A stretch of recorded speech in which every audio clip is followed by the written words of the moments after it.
Hello, habari zenu, it's me DJ Humro, na leo nahitaji kuzungumzia moja ya njia ambazo watu tunaambiwa tukizifuata zinaweza zikatusaidia kukua kifedha.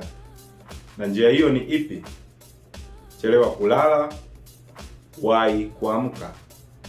Lala usiku sana, amka mapema sana. Njia hiyo kwa upande wangu mimi naona haiwezi kuleta matokeo kwa asilimia zote 100. Na badala yake itumike njia ipi? Mafanikio yako yoyote yale yanategemeana na nini unakifanya kwa usahihi pindi unapokuwa uko macho. Unapokuwa nje ya usingizi, unafanya kitu gani kwa usahihi?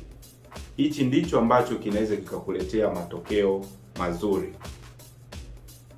Na fikra hasi haziwezi kuleta matokeo chanya hata siku moja. DJ Humro hapa, kodi 29